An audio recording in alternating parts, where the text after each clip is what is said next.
Naniniwala po kayo kay Jesus. Ayun. So, kung naniniwala po kayo kay Jesus Christ, ayan, paano nyo po tanggapin sa inyong buhay ang ating Panginoong Kristo?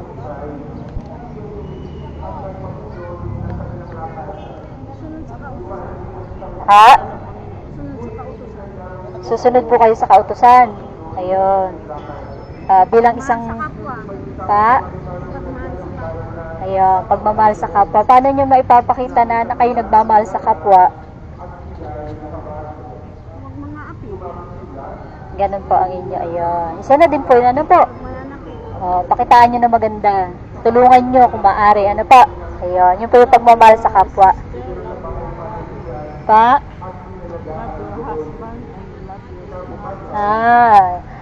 So, yun nga po. Ano po?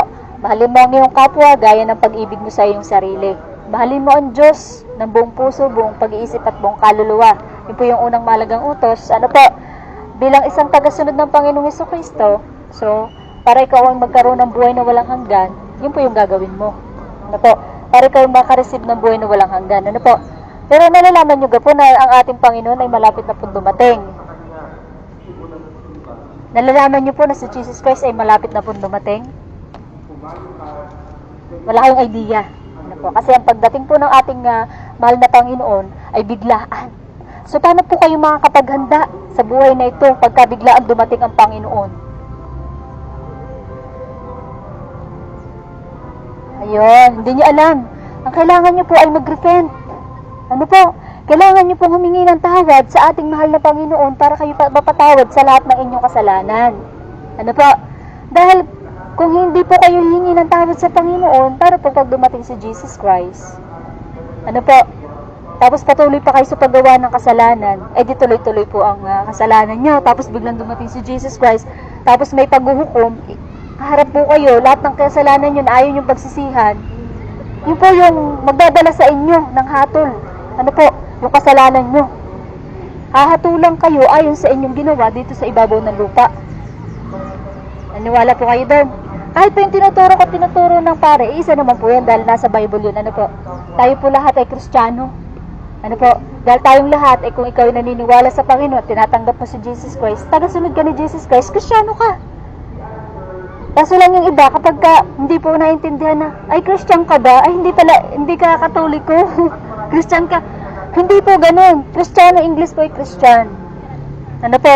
Kristiyano ka kasi hango sa kay Christ. Christian ka. Ano po? Hindi po tayo iba. Amen? Dahil po tayo ay taga-sundo ating Panginoon kung tinatanggap mo si Jesus Christ. Ano po? Amen? Ayun, thank you Lord Jesus. Pero ayan, pwede ba ipag-pray ko kayo bago ako umalis dito sa inyong harapan? Ayun. So ano pong kailangan nyo? Repent. Ano po? Kailangan nyo pong pagsisihan na inyong kasalanan. Ayan. So, yun nga po, bago ko po kayo ipag-pray, ano po? Kasama natin yung presence ng Panginoon. Hindi naman po ako nag-iisa. Ano po?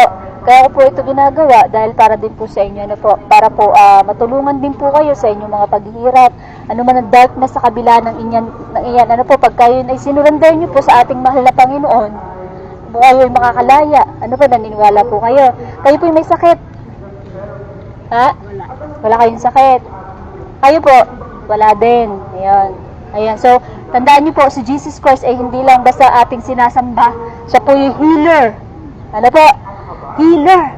Yun. Tagapagligtas po. Ano po? Ayan. Thank you Lord Jesus. Thank you po Holy Father. So, bago ko po kayo pag-pray, ano po?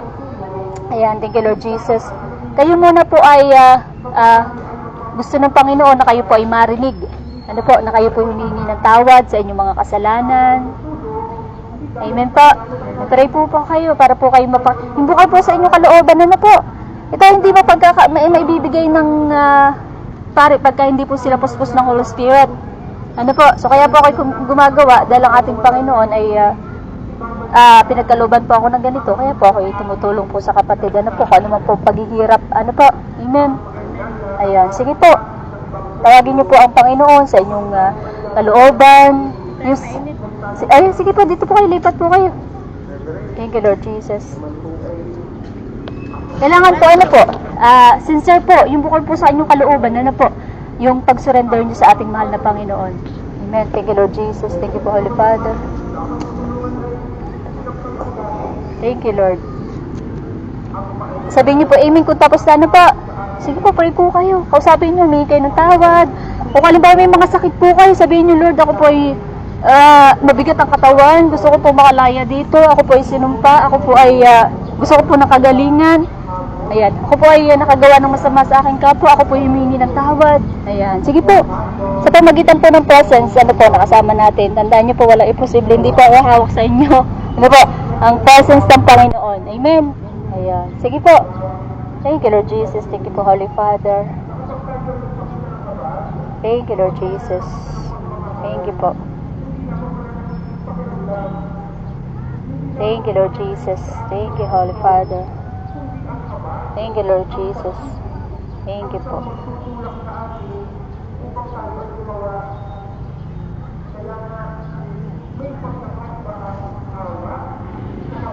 Thank you, Lord. Ayun. Ako naman po. Ano po? Anong prayer niyo po sa Panginoon? Ayun. Kayo po?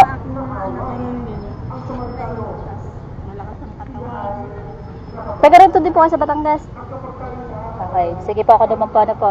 Pag-pray ko po kayo. Ano po? Hindi po ito basta-basta maibibigay ko sa inyo. Talagang Panginoon po, magbibigay niya sa inyo. Ano po? Sa pangmagitan ng presence niya. Ano po? Nakasama natin. Amen. Lord Jesus, nilalapit ko po, Panginoon, ng mga kapatid kong ito, Panginoon.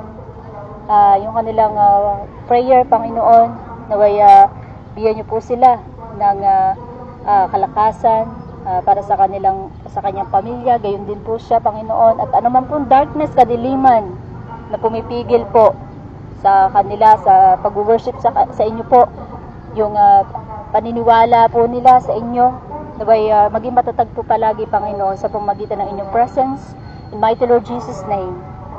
At Holy Spirit, in Jesus' name. Thank you, Lord. Sabi niyo po, thank you, Lord Jesus. Thank you, Lord Jesus. Touch Holy Spirit, in Jesus' name. Ilagay niyo po yung kamay niyo sa inyong dibdib. Yan. Touch Holy Spirit, in mighty Lord Jesus' name. Free sa kahit anong darkness na yan, in mighty Lord Jesus' name. Thank you, Lord Jesus. Thank you, Lord. Have your way, Holy Spirit. Thank you, Lord Jesus. Thank you po, Lord Jesus. Thank you, Lord Jesus. Thank you, Lord. Thank you po, Lord Jesus. Thank you, Lord Jesus. Thank you, Lord. Thank you, Lord Jesus. Thank you, Holy Father. Thank you, Lord. Thank you, Lord Jesus. Thank you, Holy Spirit. Thank you, Lord. Amen. Kung naramdaman niyo po,